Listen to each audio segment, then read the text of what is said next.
Welcome, everybody. Welcome back to another episode of the Pretty Purposeful podcast. I'm your host, Angee Melange. And I'm Candace.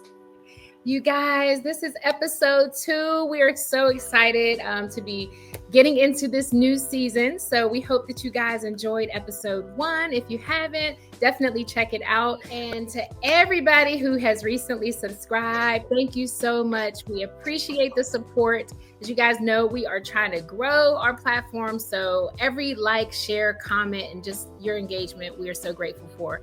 And so we are here on Easter week. Easter is actually this Sunday. So, Resurrection Sunday is what we call it. So happy early Resurrection Sunday. This time of year is definitely a time for resurrection, reflection, and realignment. So, as always, I got to check in with my amazing co-host, my sister in purpose, Candace. What's up, girlie? What you been up to? Okay, we're premiering this on a Wednesday, right? Mm-hmm. So tomorrow I will be giving my speech. This is exciting. This is so exciting. Are you nervous? I'm super nervous, but like you said, and you tell me this every time, I need to direct that energy into the speech. So I expect to do that. And hopefully my nerves won't get the best of me. Let me tell you what one of my managers told me. He was like, if you stumble, just walk off the stage. What type of advice? If you stumble, if you go up there and you stumble, just walk off. So I don't know, sis, if I agree with that. I'm going to say, as a performer who has definitely made some boo-boos on stage, the show must go on. You just pick right back up. And to be honest, when you acknowledge it, if you stumble over a word, if you're nervous, if you just tell the audience, I'm a little nervous right now, but you know what? I'm going to work through this. I'm telling you, the audience is going to appreciate that vulnerability and that transparency. And yes, you got this, sis. Thank you, Angee. Anything else you've been up to? Yes. I just started a little mini garden. What you got in the garden, sis? So I just planted some romaine lettuce, some butter leaf lettuce, or is it called butter crunch? Butter leaf something. Mm-hmm. Yep. I planted some spinach. I planted some mint. I planted some, you know what? I'm going to show you a quick video. Yes. Here it is.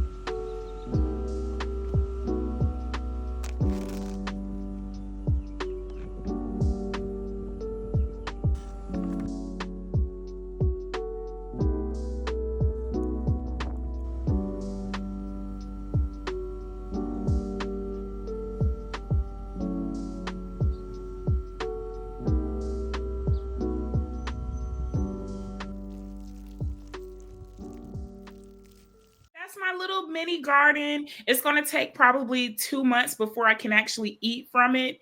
So until then, I planted some seeds, and now I'm just like, it stormed today, right?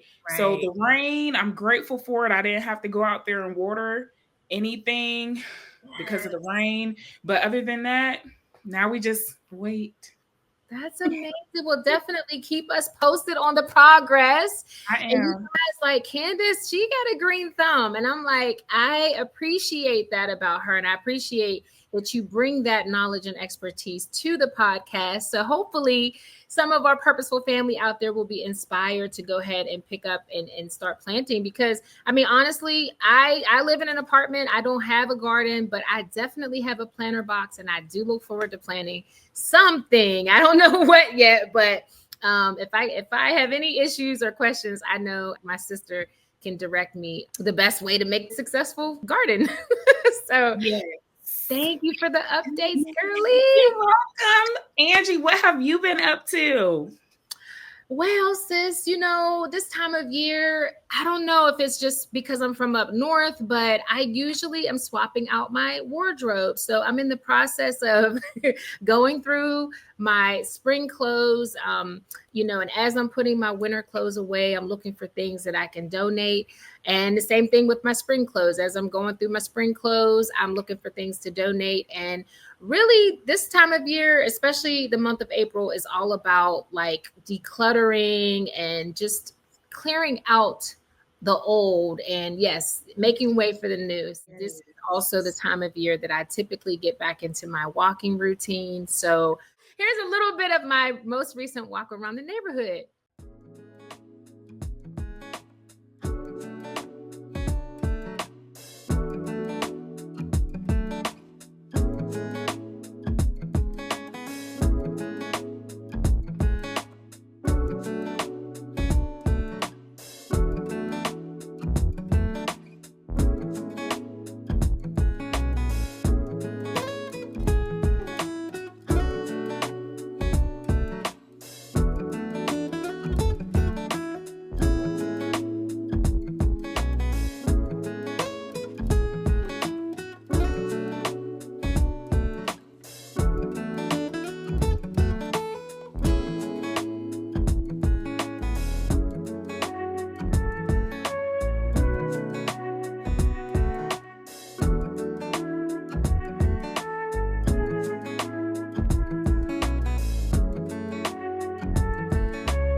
So that's what I've been up to.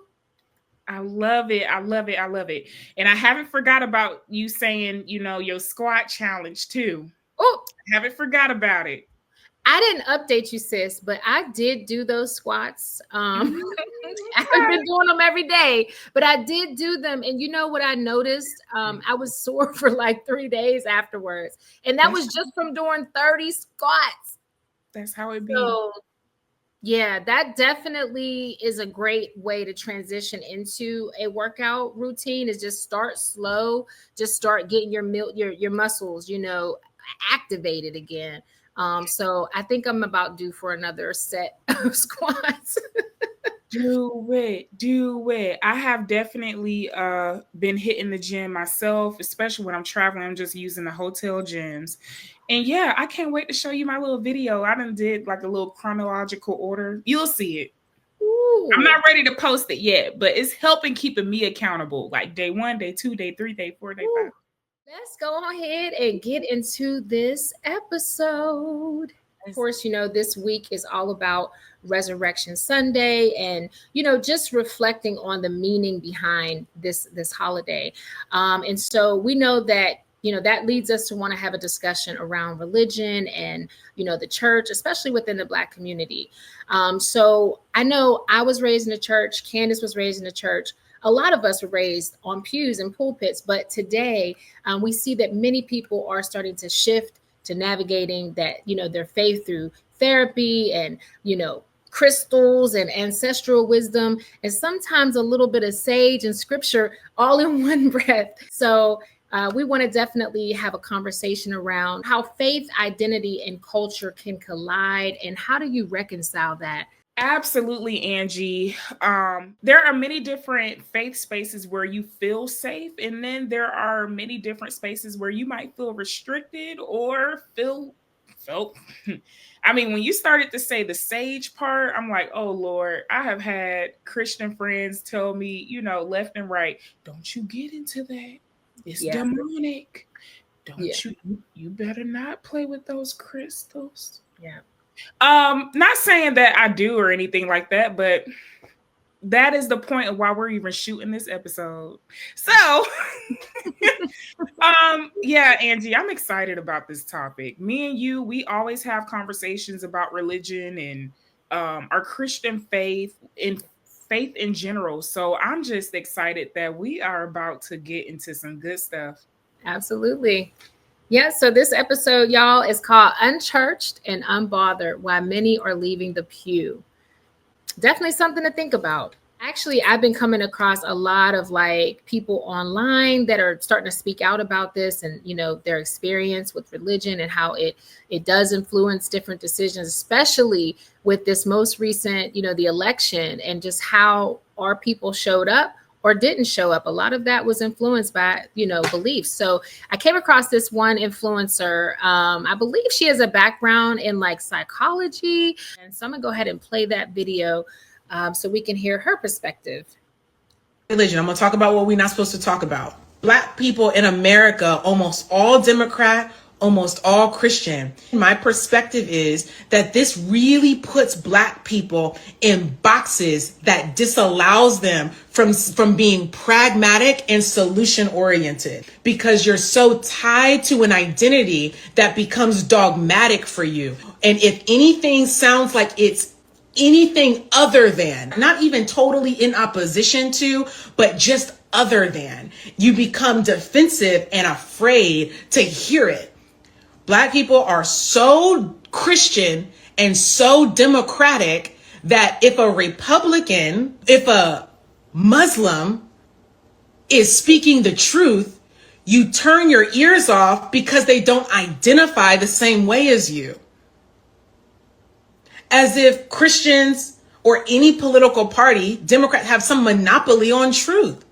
And Black people miss out on a lot of good information because they don't identify the same as you. So let me just use me as an example.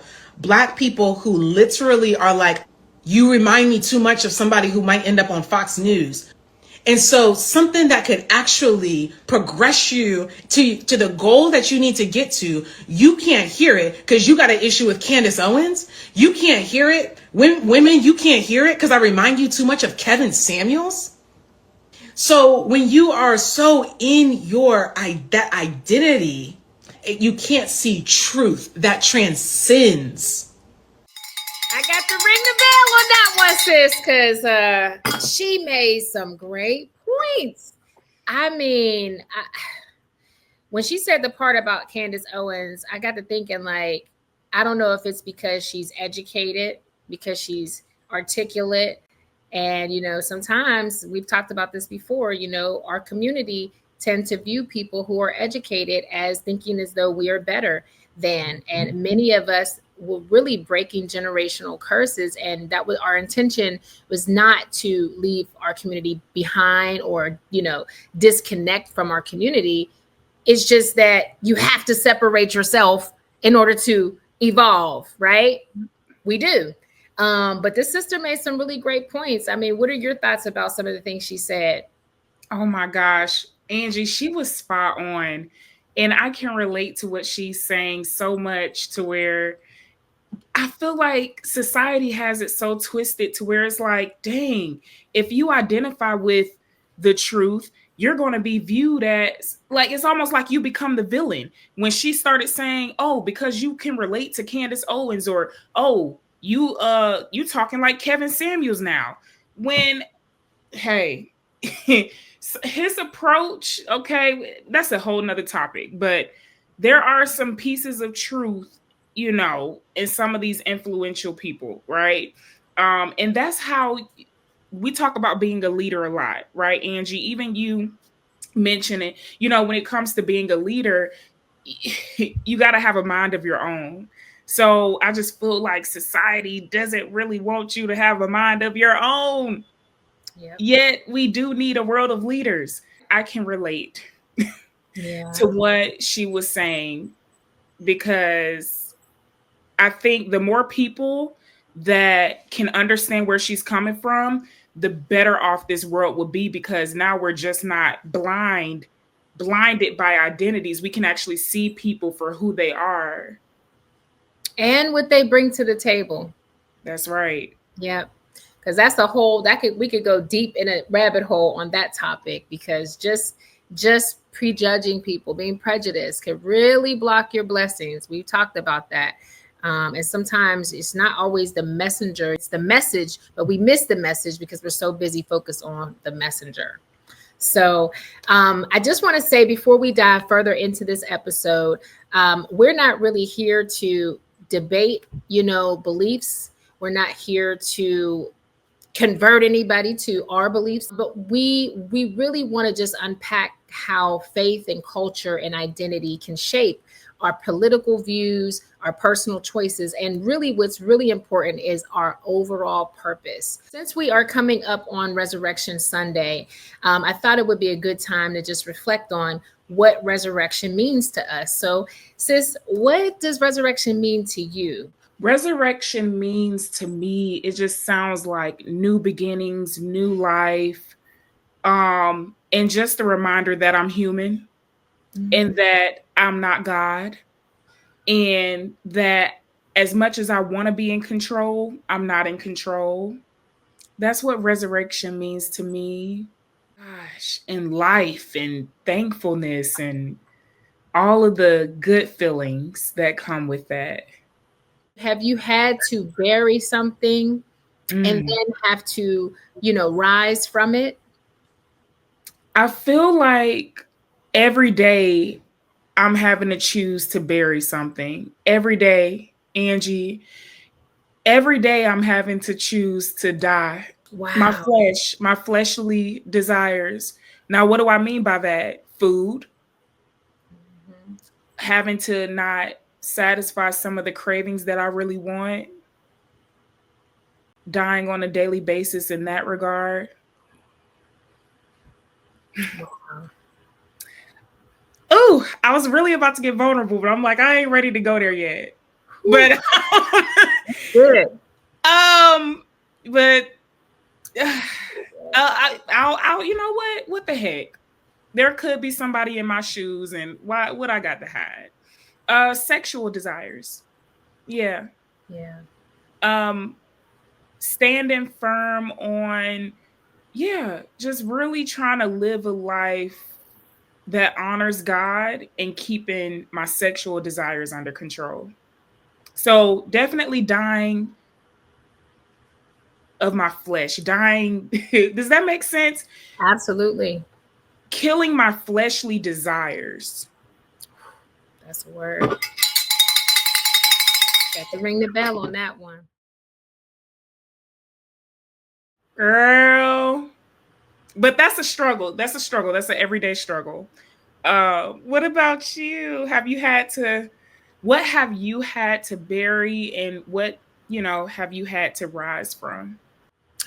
Well, similar to what you were saying, as far as like resurrection representing like a death and then like a rebirth. I've definitely had to bury some previous versions of myself. I think, as we evolve and we grow, there is definitely a sense of resurrection there, because you're literally, it's like you're breathing, it's like new life, you're out with the old version of yourself, and there's going to be multiple old versions of yourself. So just like Maya Angelou says, still I rise, like that poem says it all. Each time you rise from something like that, like a phoenix rising right from the ashes, it's really a fresh start. And yeah, I feel that resurrection is definitely it's like sacrifice. Like I feel like, like Jesus Christ, he paid the price. He died on the cross. That was a sacrifice. And I think that our own personal resurrection is also a reflection of sacrifice. So that's what it means to me. And like you said, daily, I don't think I looked at it that way, but you're absolutely right. It should be daily, actually. To me, that is the most, I think, realistic way of viewing it. Because we just, we learn something new about ourselves, about life every single day. So That's it. So, Angee, like we mentioned, both of us, we definitely grew up in the church. We have that as a background. What would you say the church or spirituality, what would you say that played in your upbringing? I would say it played a major role in my upbringing because I come from a family of preachers. My grandfather, who I never met my grandfather, my mom's father, he passed before I was born. But I know that he was a pastor, and many of my uncles were pastors, a lot of whom also had passed away before I was born. I come from a very large family. And so just knowing that was our family history, you know, of course, we went to church every Sunday. Of course, my mom was actively involved in the church, whether she was in the choir or serving on the usher board or a deaconess, Sister Pat. Everybody knows Sister Pat, and Sister Pat and her kids was always in church, and we were always at choir rehearsal. So it definitely, I would say, helped shape my view of the world, and just knowing that there was a greater source. Like, it just made me feel a level of I don't want to say purpose, because at that age you're too young to really identify it as a purpose, but it made me feel that there was more meaning to life. It definitely let me know there's a deeper meaning to this life. And I would say one of the first times that I've ever encountered God was when I was like 11 years old, and I was at choir rehearsal. And I think I may have shared this story with you, sis. But I literally, like, we would, go through our songs, and sometimes, the spirit would be, present. Like, it would just, when I tell you, we would be singing and rehearsing, and next thing you know, the Holy Spirit, God's presence was felt. And next thing you know, we are literally at the altar, crying out, praising, worship. And I was so young at that time. I went to the altar. I'll never forget. I went to the altar. I start praying, about my head. And for the first time in my life, I really felt like he's speaking to me. Like, I literally, in this moment, there's people here, but nobody here even matters. Right now, it's just me and God. And ever since I felt that, I knew that God was real. Not that I didn't believe it before then, but I knew that there was such a thing as having a personal relationship, with him. And ever since that point, I was always open to hearing the voice of God, or always open to praying privately, or praying without having to be in a church to pray. Like, I started having those conversations with God and going to God whenever I needed him. Yes. Yeah. Oh my goodness, that sounded so sacred. Yeah. I remember it like it was yesterday. Tears and everything. I mean, 11 years old. Yeah. I'll never forget that. Wow. So what about you? How did church play a role in your upbringing? I grew up in the church, right? And I did not have parents that were really strict about my involvement in church, but they would push me. Okay, why don't you do praise dancing? Why don't you, read the scripture? Why don't you join the youth choir? And I did it, I was like, why not, and so that was pretty much my upbringing. And like you said, it did give me a sense that, wow, okay, there's something greater than me that actually cares about me. That's what I really felt, because in my younger days, there are many times where I felt like a loner, many times where I felt like not the cool kid, didn't fit in with nobody, maybe had one or two friends in high school, middle school, elementary school, but just really didn't feel included. And God helped me feel included. God helped me feel loved. When I was going through issues with my sister, I remember always going to my teen Bible and going to the part that talks about loving your enemies, because she felt like an enemy to me. Oh, sorry, Alexis, but she know we have this conversation. We've had this conversation many a times, but look, I'm sorry for all the. I was just so mean to her when I was younger. But at yeah, least you it went to definitely. the word though. At least you went to the word for guidance though. That most siblings don't be doing that. So wow. That's the best place to go, you know. I was trying, girl. The jealousy in my heart. I'm like, this is not okay. God, I need you to take this feeling away because this is not okay. I'm literally in hell trying to put my sister in hell. I'm in hell. Wow. So Whew. it did play a huge part in shaping how I see morals and being a person of good character. It did shape similar to you, Angee, except I didn't really have, I guess, my mom would speak of her mom being very involved in the church. My dad is very involved in the church. He sings in the male chorus. Okay. Yes, very involved at church.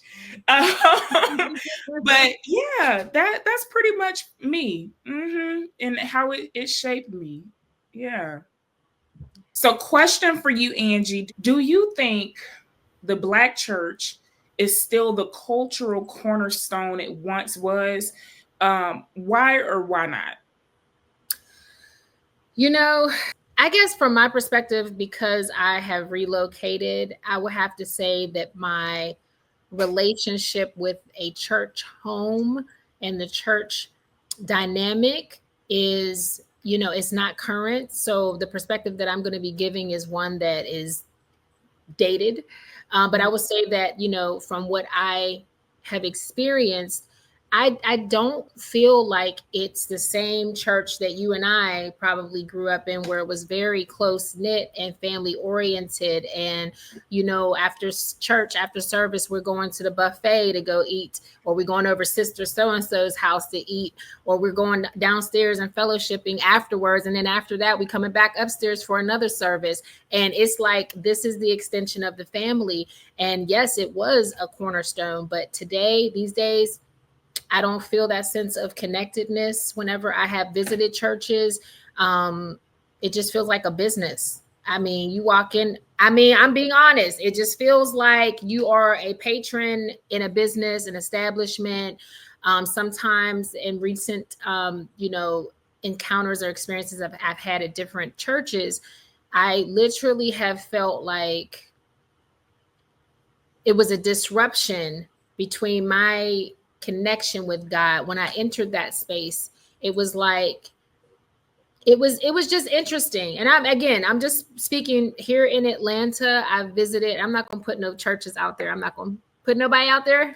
I'm not going to, blast anyone, but I would just say that the experience that I had, it felt very performative. It felt very, like I said, I feel like everybody that came in, for the most part, probably already had a relationship with God. I did feel that. I did gain that sense that like everybody here has a relationship with God, but I didn't feel that fellowship. I did not feel that communal, worship and togetherness. Like, I didn't feel the collective worship. It felt very individual like. And I understand relationship with God is individual, but when we come together, we are supposed to fellowship, and we are the body of Christ, as far as our beliefs are concerned. So there should be an intentional effort to connect. And sometimes it feels like very forced and very fragmented, and it does not feel warm and fuzzy. You hit so many points. Now, let me tell you some things that you just brought up to my mind. Do you feel like it's shifted into being more individualized, or we're not really as connected because maybe so many people feel judged to where they don't feel safe enough to really open up and connect? I think that is part of the reason why people just feel like, let me deal with my own struggles. Let me deal with my own battles and demons, because Sister Mary Clarence over here gonna judge me. for me being completely authentic with my struggles. Hence, or tell all your business. Say that again. Or tell all your business. Or tell all your business. Because, we had this conversation earlier. Because some of us do want to kind of keep this, you see my halo? Okay. Yeah, I think nowadays with like the internet, where people are now able to speak out about their experiences with what we call church hurt, more people are coming out, and so people's experiences are being validated. It wasn't just you. You weren't wrong for feeling the way that you did. You weren't wrong for feeling like you didn't belong. Like they didn't that congregation or that church did not make you feel welcome. That was truly your experience, and you're not the only person that has gone through that. So like you said, I do get a sense that people are more willing to just operate and directly speak to God themselves versus having someone intercede on their behalf. Because from all these different stories that we're hearing, and just to give you a few examples, just like we hear about, unfortunately, the essay that has happened between leadership in the church and young men and women, young children. We hear about the things that people are doing financially with the church that aren't right. It causes a lot of mistrust, and that can keep somebody from wanting to open up and seek out refuge in a place where they certainly should be able to. Oh, you were spot on. In fact, Angee, I'm happy you said what you said. Do you mind if I show this video? It will help give perspective from someone else who literally explains everything you just explained. I made it really quick, but that thing goes so deep, because to over sexualize a 10-year-old is really insane, especially in the church where you're supposed to come as you are, and making comments for that child to hear. And it's so bad to the point that right now I rarely like going to church. Like, I just want to go in and out. I don't want no one to know me, know who I am. And because of that, I kind of bounce around with different churches. And even still, I can't even say I have a church home. I just go to multiple churches because I don't want anybody to know me or my name or have anything to say to me. Because growing up, my parents were really involved in the church, so people did know us. And yeah, and that is one of the main reasons I will never be with anybody who is involved. Like, I don't want a deacon. I don't want anything. Like, you could be a churchgoer, but you cannot be involved heavily. You cannot be part of the youth service. I just don't want that. To give more context to her story, she was saying when she was around the age of 9, she started developing. She started her cycle at the age of 9.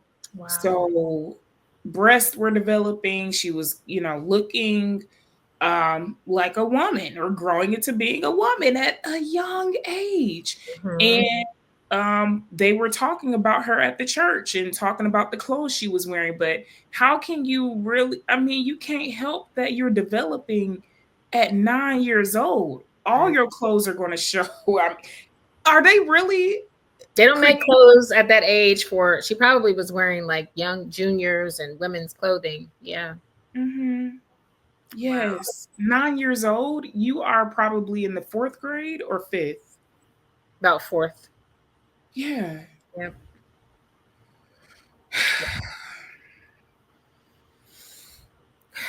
Yeah. That is definitely something that we have to consider that, goes on in churches. And that's not to say that every church culture involves that, but let's just be clear, like, people that go to church are not exempt from sin. They're not exempt from, manipulating people, or, unfortunately, in these cases, we have people who prey on young women, young, boys and girls, and even sometimes just vulnerable people that go to the church, and this is just the reality of us being humans. We're flawed. We all fall short. Yep. At the same time, I can absolutely relate to pretty much everything that she said. I didn't develop early per se, but I can absolutely say that there were times I felt uncomfortable with men figures in the church, the way that they look at me, almost like the gaze, the male gaze. That does not make a young woman feel welcome. And then what she was mentioning as far as visiting a lot of churches, that has been me since I've moved to Atlanta. The last church that I belonged to was back in Braddock, Pennsylvania. And it was a pretty decent, church. But they were a church within a network of churches. And so that's kind of become very popular, planting, what they call it, church planting. Mm-hmm. And that is, again, that has me a little leery about who told you to do this. That's a business model. If you're planting churches, it's almost like a franchise. You're setting up shop in different cities. And a lot of times, like where I lived, it was a very depressed community, very, people living under, below the poverty level. Yeah. And they're setting up these churches. And so, yes, we want a place to worship. Yes, that pastor and his family and the congregation were all amazing people. So I can't take anything away from that experience. It was pretty wonderful. And it did have that close, tight-knit family feel. But they were very, open to anybody, come as you are. You don't care. You come in there with a bonnet, you're going to be accepted. And that's what I love. That was different from the church experience I grew up in. I grew up in the Church of God in Christ, Pentecostal. So, and then later on, we transitioned to going to Baptist. But ultimately, that was a church that I feel was open to everybody's differences and was accepting. Mm-hmm. And so that was my last church. And I did belong there for a good solid 3 years. Even my ex-husband at the time, he was of a different faith, and he even would come, to the church. So, that's, I feel the same way. I don't want anybody to know me on a personal level.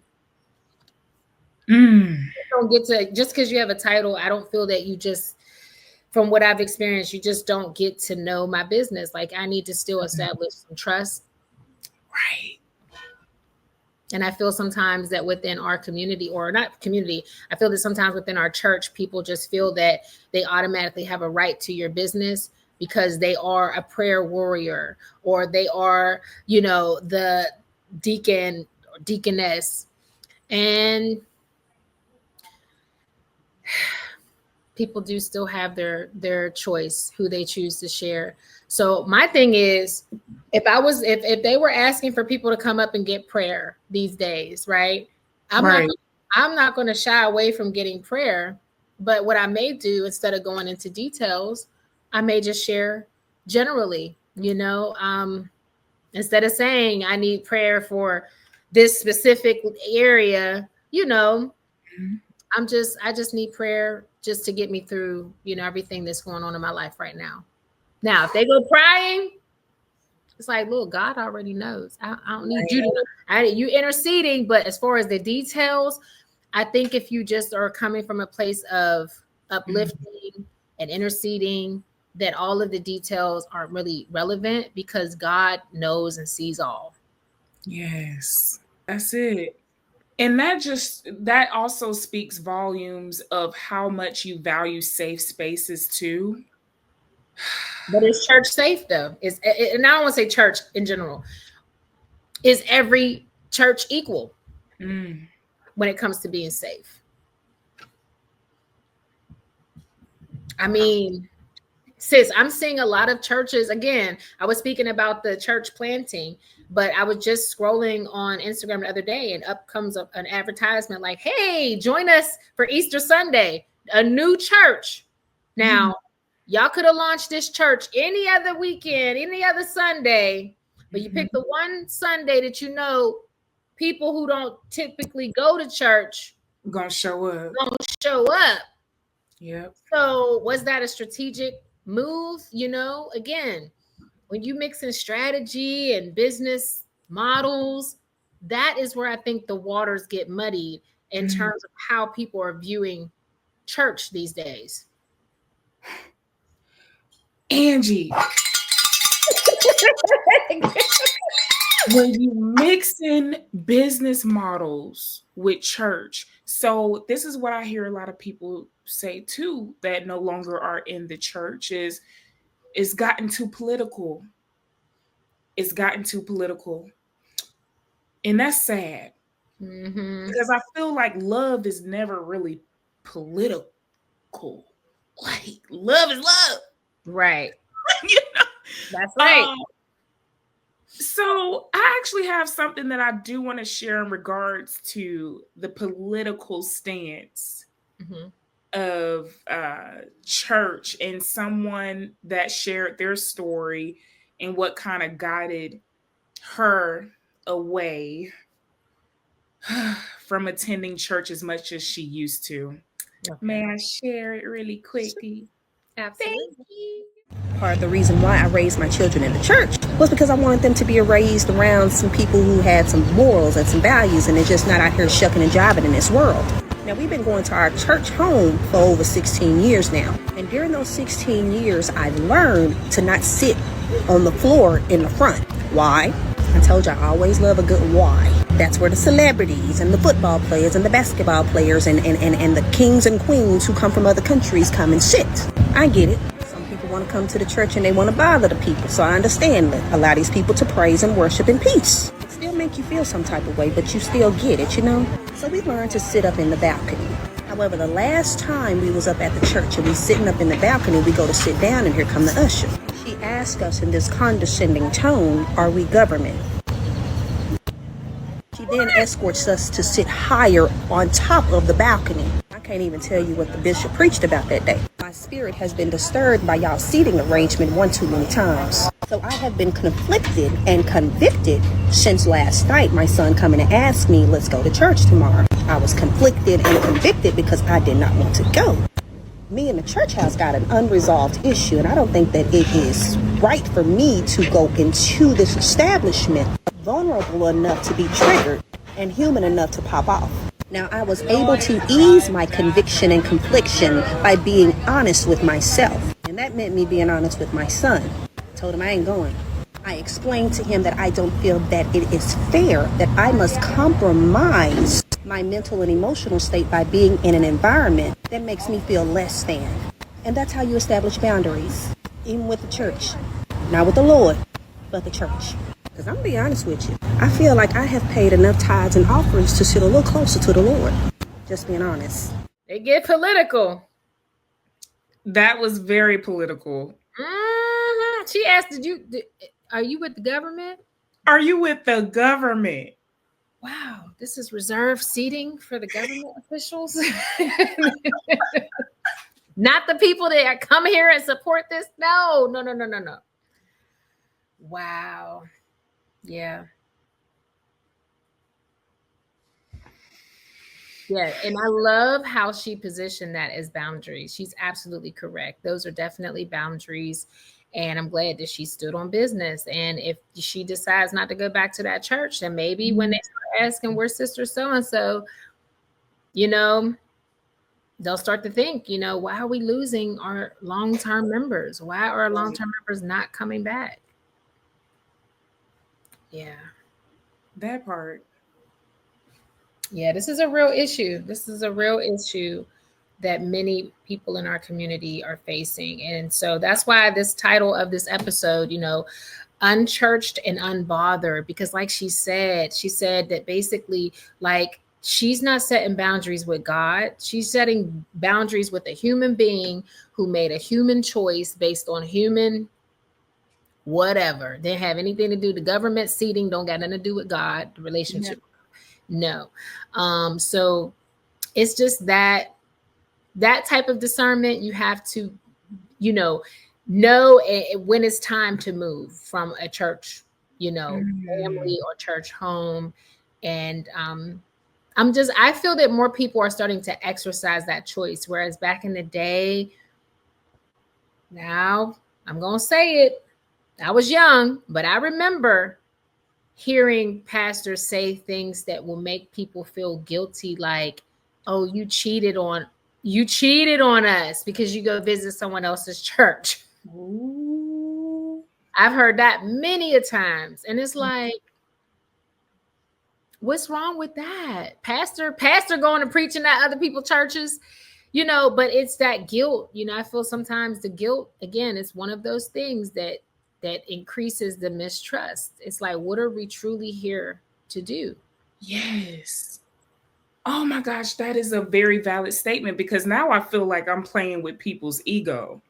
Now Right. I feel like it's an ego thing. So you feel offended because I'm come on now. Yeah. I feel like that's an ego thing. Yeah.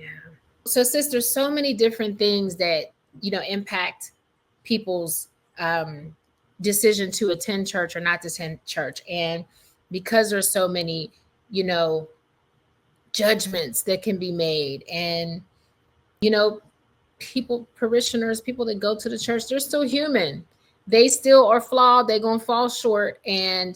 But at some point you have to make a decision, that's best for you. And so in this next segment, we're going to talk about how when faith and identity collide, what that looks like. So, of course, when it comes to sexuality and gender, religion can often set traditional roles and norms, perceptions.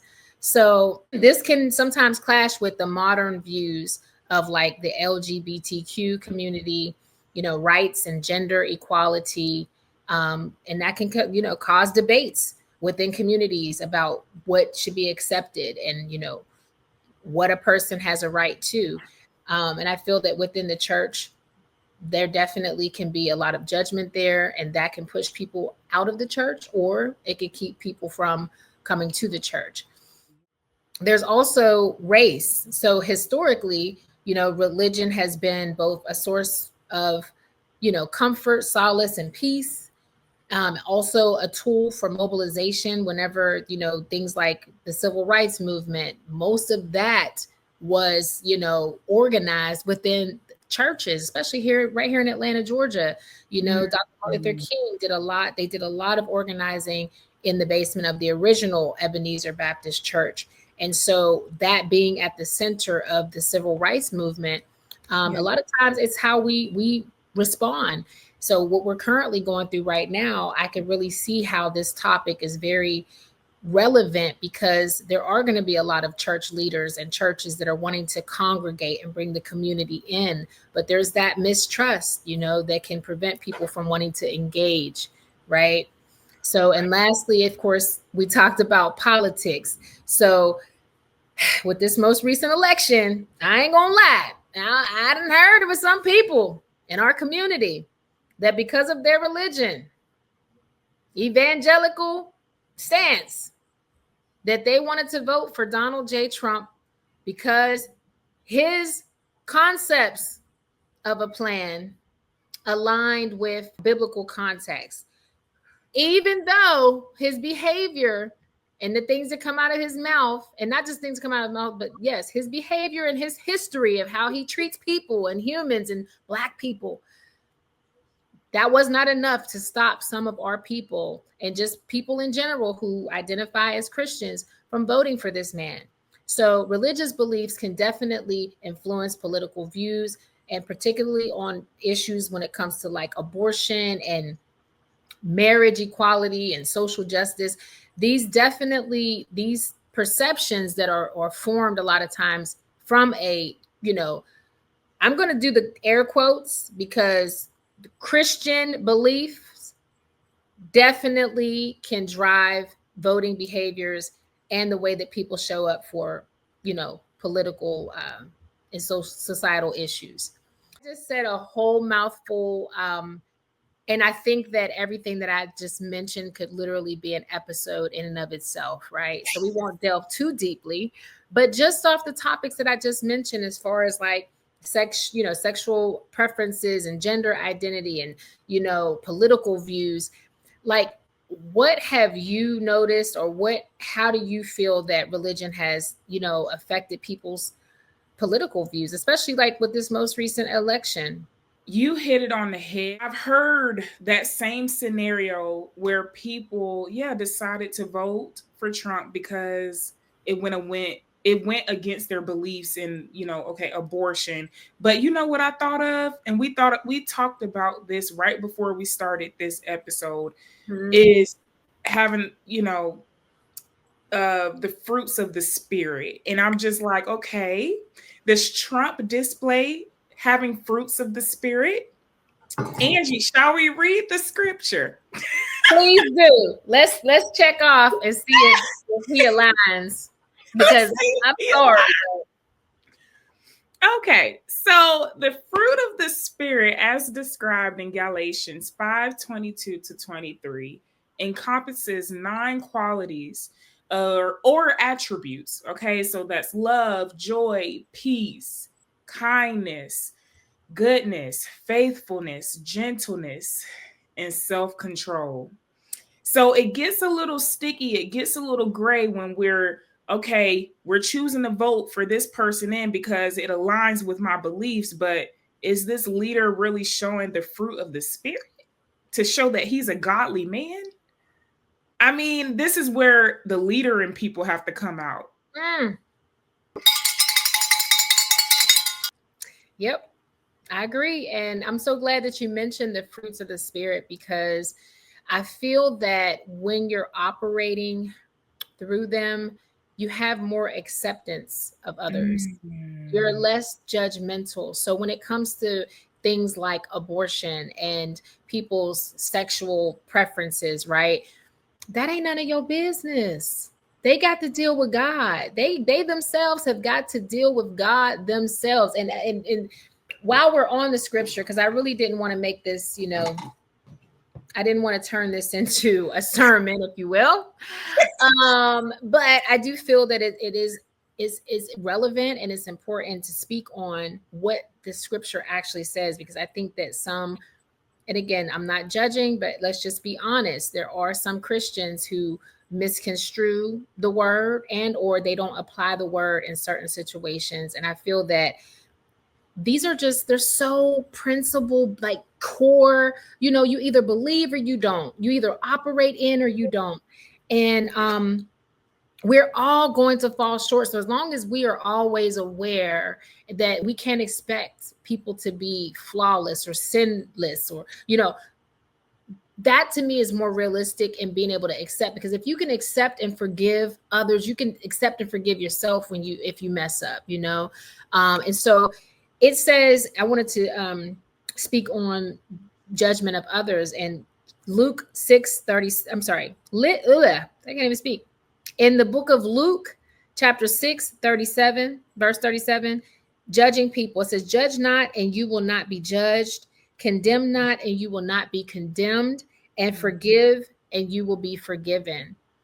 And I just feel that when it comes to things like political, decisions, that we should always just remember that everybody has their own unique perspective of this life, and we're not in control. God is.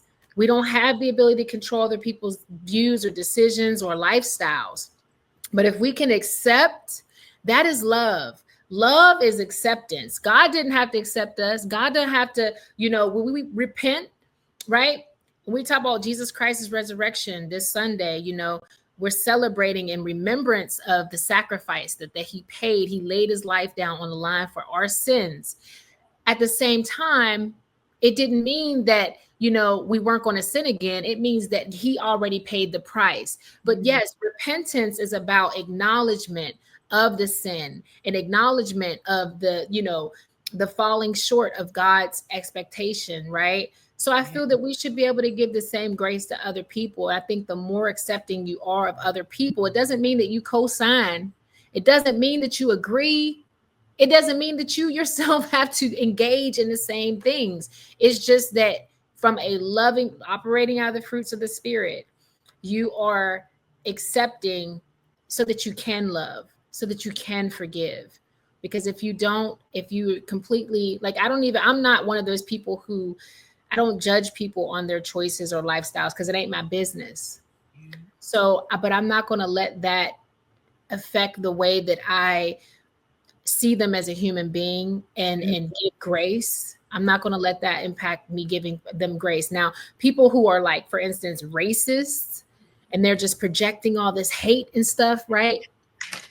That's spiritual warfare right there, right? That right there is spiritual warfare. And even in those situations, I'm not judging. I'm saying it's spiritual warfare because clearly they are not operating in the fruits of the spirit. So they are definitely some other spirit that they're operating in. And so even in those situations, the ability to just understand and accept that that ain't for us to judge. God, they're going to have their day. You know what I'm saying? They also can be personally convicted. Like, we don't know their journey. There are people who have been racist and have turned their lives around and who have repented and have taken action to, to gain the trust of, whatever race it was that they were, hateful towards. There are people that are going through that right now. There's a lot of, our non-Black and European people out here that some of them are just ignorant because they just didn't know. They were just indoctrinated. They were just fed lies about Black people and people of other, cultures. So they have to unlearn that. And we do have to give grace. That is part of, operating out of the fruits of the spirit. And yeah, so that's all I have to say about that. That's it, Angee. That is it. Yeah. That's the only way we can truly move forward. I was at work one day, hearing what you said reminded me of, because, with my job, I travel to a lot of rural areas. And there is this one instructor, he told me, he was white. He told me about his grandmother who would go to church all the time, read the Bible. She was one of the best Christians you could know. But when she referred to Black people, she would use the N-word or and he was just telling me, I really try to get on to my grandmother and tell her, you can't do that. You can't say that. So, yeah, I say all that to say that we have a long way to go, but I think I needed to hear that because everybody, like you said, we got to give grace because, it be in your own family. Yep. You might have some people in your own family that are racist, but I think what really will help shed light is love, gentleness, and listen, you can't be giving love, accountable love. How could I put it? Love, accountability, where you're not bashing somebody for doing something that you know is blatantly wrong, but you are checking them in love. Like, that's not okay for you to be saying that. It kind of, now that reminds me, what you just said reminds me of this recent election. We got people that voted for Trump, and we have to be able to give them grace. Like, they definitely messed up and they going FAFO. But at the same time, at some point, those people who, this is the wake-up call that they needed. This was the reality check. At some point, in order, like you said, for us to move forward together, we do have to extend grace and understand that this is just a part of their journey. This is a part of their evolution and growth, and even getting closer to God. Because I'm sorry, if I were one of those people who were racist and hateful towards people for no reason, like, I don't really think that my relationship with God would be truly solid, and some people keep those ideologies about racism and just different beliefs. Some people, like I said, is indoctrinated. It was ingrained in them. So they have to unlearn, because sometimes, Candace, and this is where the grace comes in. We have to understand that there's a lot on the line for those individuals if they choose to not believe what they've always been taught. That means that it could cost them their relationship with their spouse, with their brother, with their own parents. So that's a lot. Some people will ride it out through life. And like I said, maybe when they're, out in public, they're nice and friendly and treat Black people amazing. But in private, they have to put up this persona in front. But, I think nowadays, because clearly when they went into the voting booths, you know, many of them felt the way that they felt about Donald J. Trump, and even some of our people, you know. So that tells you that it's not just a race thing. I think in some aspects it is like people just are uninformed, uneducated, because our people clearly went in there thinking, oh, I can vote for him because that's going to be, you know, economically, this is the best choice, right? And they turned a blind eye to all the other things. I have to say that there probably are some of our non-Black counterparts that also went in there with that same mindset, thinking, okay, I know he's messed up, he got some issues, but he's going to be the best choice for the economy, which that in and of itself could have been, you know, it's a personal choice, right? And everybody has their ability to vote for who they want to, for whatever reason they want to. But I think this election was a wake-up call for everybody that vote, you can't take it for granted. It definitely is. It's about, again, it's about not just you. It is literally about everybody. It impacts everyone here. And I just feel that the 92%, 80% of us that voted for Kamala, everybody may not have agreed with everything that Kamala, how would I say, that her policies, right? May not agree with all of her policies, but we knew that she was operating, I felt like she was operating out of the fruits of the Spirit. I felt that her leadership and how she, you know, related to people and just the humanity that she exhibited, to me, felt more Christ-like and God-like than anything that Trump has ever displayed. I love how you tied that in. Listen, so I want you to say something that you told me even made you emotional when you would hear Kamala express this about her job. And you would say this often. What was that saying that Kamala would say that even kind of got you emotional? You will always refer to it, Angee. And I think this is the right time to say what she would say. You know, she said, and I might be misquoting her, but for the most part, she said when she was a prosecutor, she didn't care about what a person's religion was, what race they were, what their background or education level was. She didn't care about the financial status. All she cared about was she wanted to know, how are you doing? How are you doing? That's all she cared about, was how are you doing? And that right there was like, that's the type of leader you want. Just thinking about it right now, like, wow. Yeah. So with all that we've said thus far, do you feel currently that you can show up in faith spaces and express your full identity, or no? It depends. There have been some ministers that I felt completely safe with, and then some people that I just know that I probably should keep some stuff to myself. Like you mentioned earlier, you can't really trust everybody with your business. Yeah. Unfortunate. I mean, is that really an unfortunate thing? I mean, I think here's what's... I mean, at least look, a therapist, there's a confidentiality agreement. There's a confidentiality. But when you go to church, you got to just trust and believe that these people are operating right in the fruits of the Spirit, and that's a lot. We have some trust issues, and rightfully so. To the people, you know who you are, who are my safe spaces, it almost, I think, makes it even more sacred.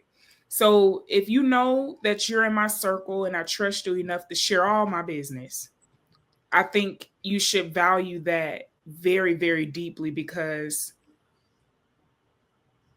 not everybody gets access to that. Like, it's something that's very sacred. So yeah, so it's okay if I guess I don't feel comfortable sharing.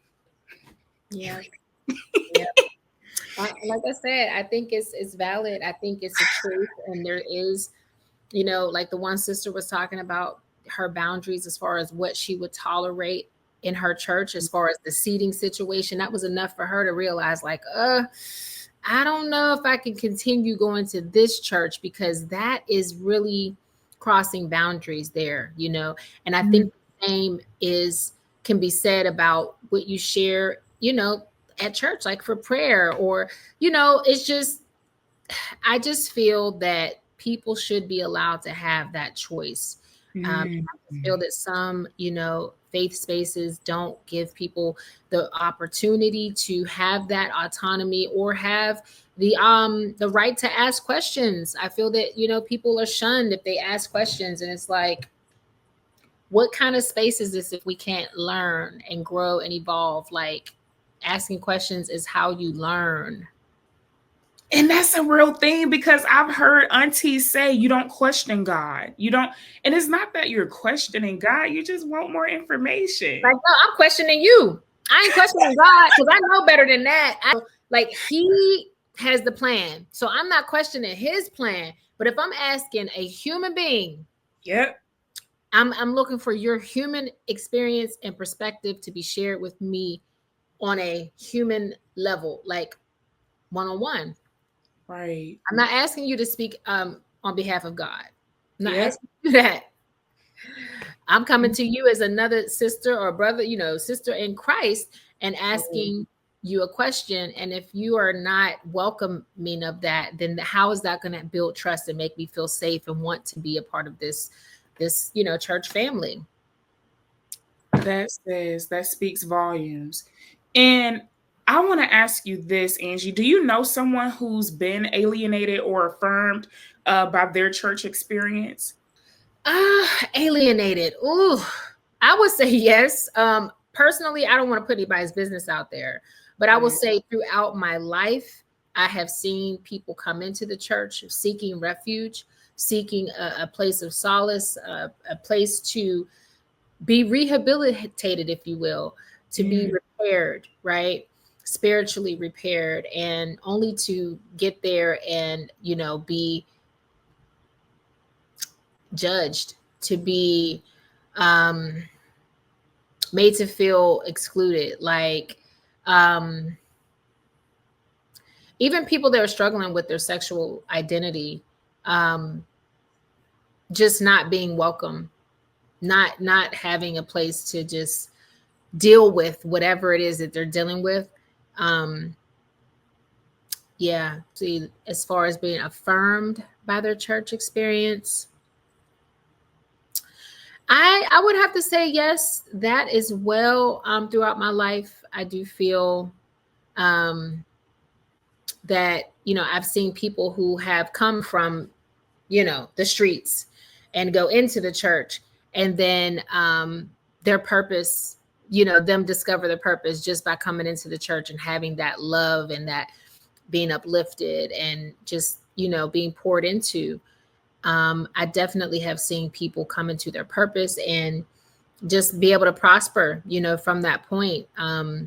So I've witnessed it both ways. So to those of you who are watching, like, how do you navigate your cultural identity in spaces that may or may not fully understand or accept it? Let us know in the comments below. We want to hear from you. Let us know in the comments, you know, what your experience has been with, you know, your identity when you show up in, you know, spaces of faith.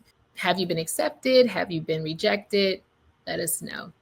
So yeah, so some people are saying that they've had to leave the physical building in order to find a spiritual connection to God again. Yeah, and some people are learning to worship without shame and believe without actually being stuck in a box. How has your faith evolved over the years? It's been a roller coaster for me. I've met individuals who believed but didn't really believe.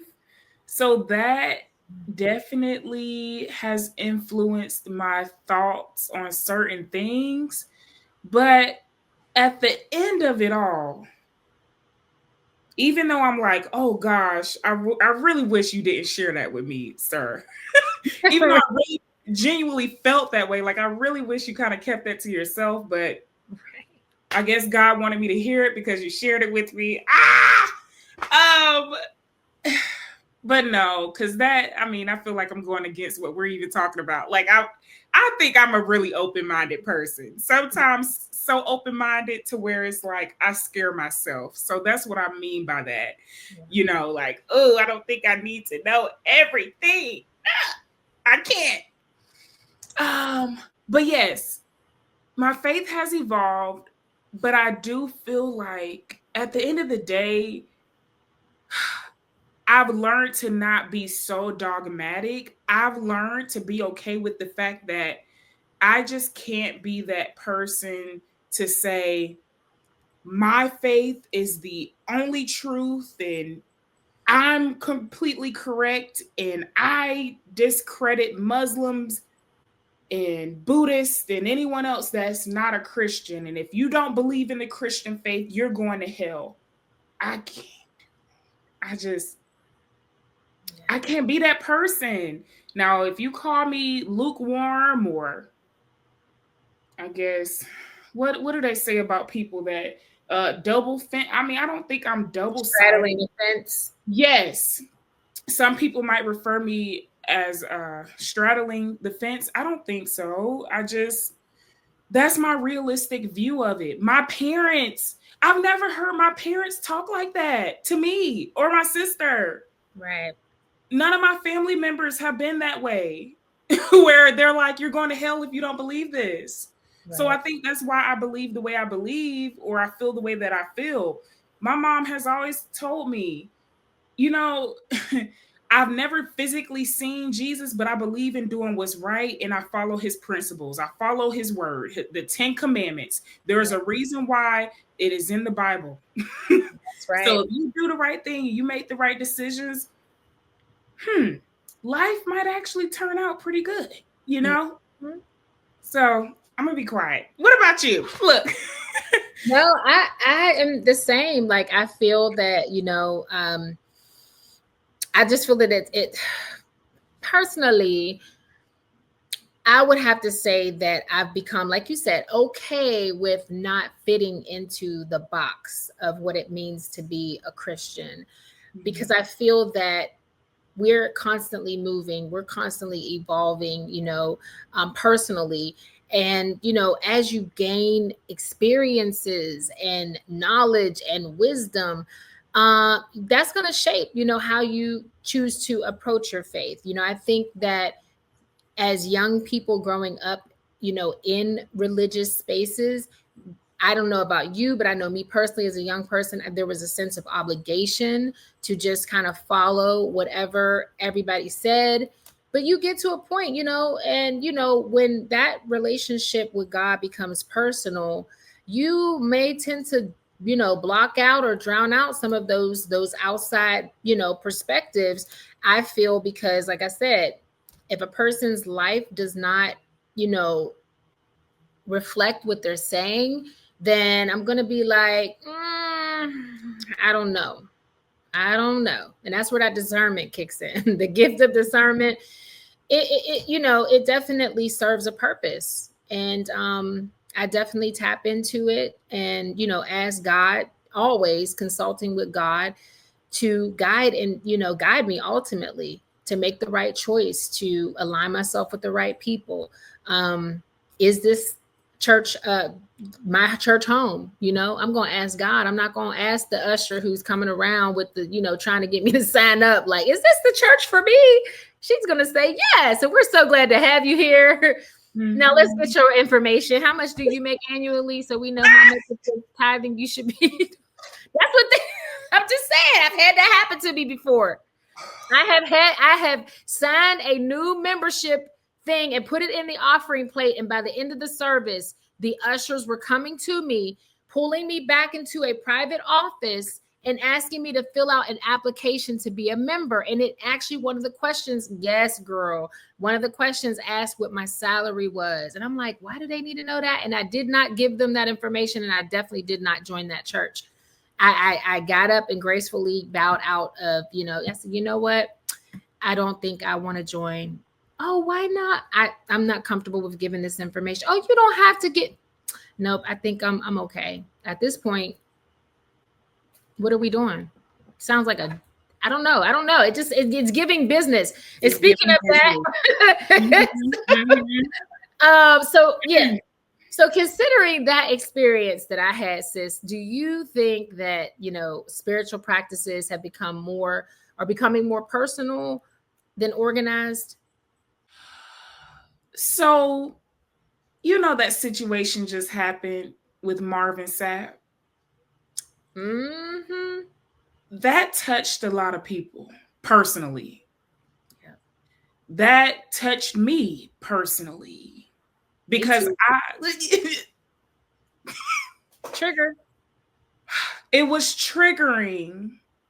Nothing against Marvin Sapp, okay? Like his music and everything, but it took me back to an experience that I had years ago where a friend of mine invited me to her church, and the pastor said something along the lines of, I need the first 50 people who wants to receive a blessing from God to give $50.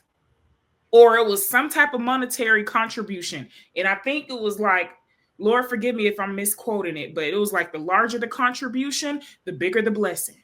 And I called my mom and I was like, what in the world? What type of church is this? Because I do not feel like a cheerful giver if I give anything.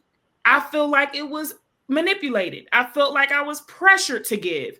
And no offense, like that church really could be a church of God, and she really could be doing the work of God, but I just didn't like that approach to try to get seeds sown. I didn't like that approach of trying to raise money is to kind of guilt trip people into providing.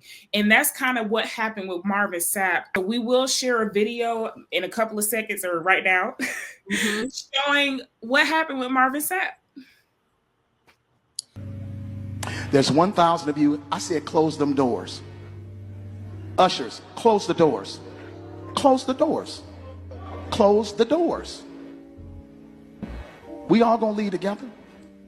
Y'all ain't going no place but to the restaurant.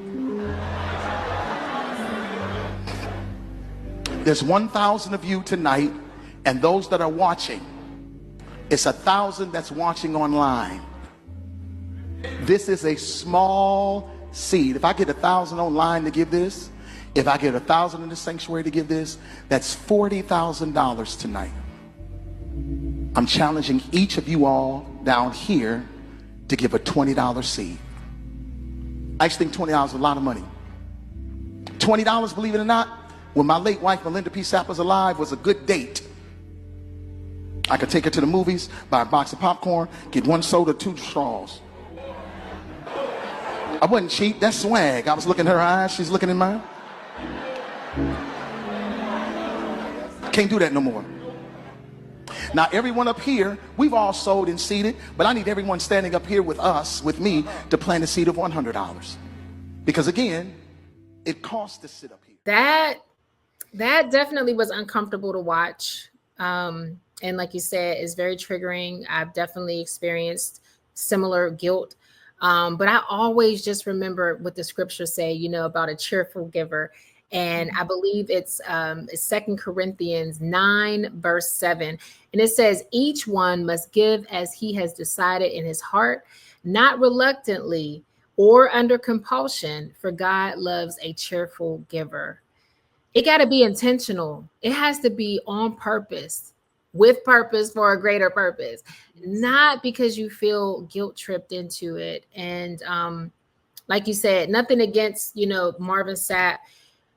I just want to say, whenever I saw that story, I got to be honest, sis, I thought about, I was actually in his biopic.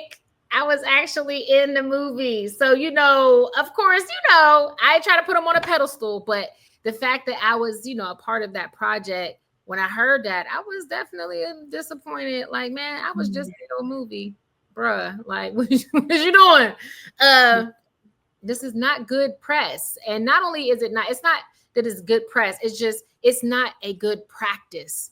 And he's definitely defended his actions, but I think it's a huge lesson of nowadays, especially the things that some pastors will get away with years ago, you can't do it no more because you're under surveillance at all times.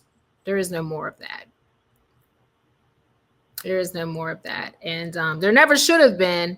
Nobody should ever have been made to feel, inadequate for not being able to, give, because like the scripture just said, you should not do it with, if it's not in a cheerful manner.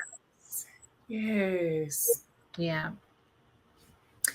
So, yeah. So sis, that again, I think is the reason why more and more people are starting to lean more to the ancestors and, the spiritual alignment. And some of the practices are, rooted in, culture. Some of them are rooted in ancestral, I guess, what would we say? Norms, ancestral norms.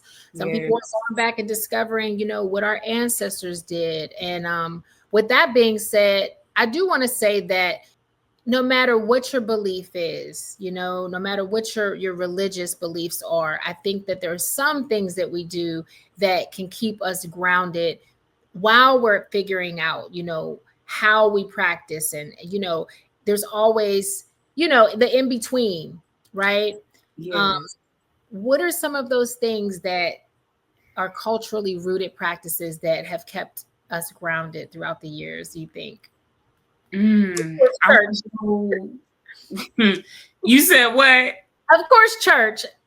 Of course, yep. Worship, gospel music, prayer,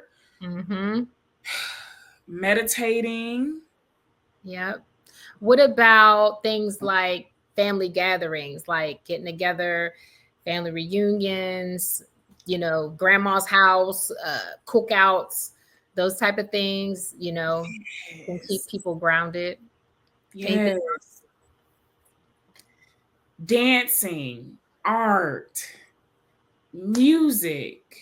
You mean like line dances, like all the line dances that's out there? Yes.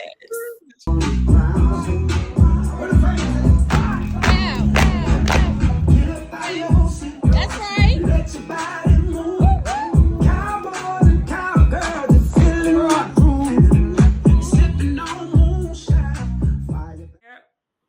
Sports, entertainment.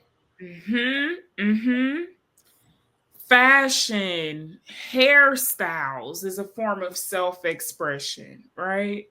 Yep.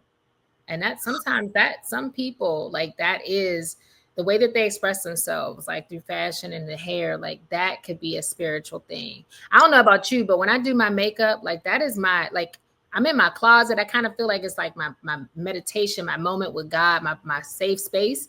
And just me doing my makeup is a form of, it's self-care, it's self-love. But at the same time, I feel that it is, I'm having a moment with myself. I'm able to look at myself in the mirror and get centered. This just reminded me, driving. Driving, that's a really good one. Yep. When you on those trips. Look, a lot of people, including myself, where I have no choice but to sit with my thoughts. Ooh. And have, converse with God and have them conversations. Oh my gosh. Yep. Yes. What about we were talking about grandma's house and cooking. What about the practice of sharing like food, especially in our community? That is a way to stay grounded, is going and getting some good food or having a recipe passed down to you so you could keep that good food in the family for generations to come. Anything else you can think of? Comedy. Girl, comedy sounds good. Something to keep you grounded and lighthearted. There's nothing wrong with some humor. And there's a reason why I feel like so many people can, gravitate towards it. Who doesn't want to feel good and happy and laugh? Yeah. Now it's a balance. Everything that we just mentioned, these are definitely ways that people stay grounded and center themselves. But with everything, there has to be, it has to be, I feel, in moderation. Now, when it comes to praising and worship, again, that's your own personal relationship. That's why I feel like, other religions, it's very specific as to when you can pray and how you can pray. I personally feel like I can talk to God at any moment of the day, any time, any place, anywhere. But, I feel that some of the things that we just mentioned, like, for instance, the humor and like the entertainment, it's one thing to be, to allow the music, for instance, to ground you and, uplift you, and maybe, comedy, they say laughter is the medicine to the soul, right? But I think that you got to be able to, know when to cut things out, because you could be like, for instance, TikTok, there's so much comedy, it's entertainment, it's music, you could be scrolling for days. Like, so I think it's good to have something to be able to ground you. I mean, if you're not a religious person, if you are still trying to figure out your beliefs, but you have these ritualistic things that you do, just as long as you need to have something that can ground you and center you in those in-between moments. And these are all things that, again, from our perspective, at least my perspective, I believe that these are all gifts that God gave us, the ability to do all of the above. And, in our engaging in them can be a way of honoring him. But, again, you have to use discernment about what you're engaging in. So, all right. So, Purposeful family, we are actually getting ready to close out this episode. But of course, before we go, we just want to remind you all that faith is not one size fits all. It is your personal journey. It evolves as you evolve. And you know what? Wherever you are on your journey, your personal journey, that's okay. Just as long as you are continuously evolving and seeking, some form of faith and something that's going to ground you. Again, we are believers in Christ, but we understand that that's not everybody's belief. So we respect that. And we just, again, wanted to just talk about some of the things that affect our community that I think that some people may not want to speak about out loud, but I think they're necessary so that people know that they're not alone in that journey. I agree. And I to add to that, Angee, I encourage everyone to honor your own path to healing, faith, and your purpose. Speaking of purpose and honoring your path, we just created a new Purpose Hub. Woo! This has been added to the Pretty Purposeful podcast website. This is definitely something that you want to take advantage of. Why? Because it's aiming towards mental health resources. You can find a variety of resources there on our platform. Just click on the tab that says Purpose Hub, and I can guarantee you that you'll be able to get the help that you need, whether you're dealing with some really serious anxiety, some depression, some heaviness. Even if you're feeling lost, there is somebody wanting to help you. Trust me. Okay. Even us, look, leave a comment. We will get with you. All right. If you just need somebody to talk to. Engage with us. That's why we're here. All right. So I do want to encourage you all, especially the new viewers, subscribe, share this episode, and connect on all of our socials to stay updated on the wonderful topics that we have coming up as well. Okay. Yeah, absolutely. And speaking of topics that we have coming up, our next episode is actually going to be No One's Coming to Save Us. So, after this election, it's a lot going on, you guys, but we definitely don't want to lose sight of the things that are happening, the things that are affecting our community, and what we need to do as we move forward. So we're definitely going to keep that throughout the season as a recurring, topic that we touch on. So definitely stay tuned for that. Also, we would like to hear from you. If you would like to be a guest on the show, we encourage you to check out our website, prettypurposefulpodcast.com, and click on the link that says Be Our Guest.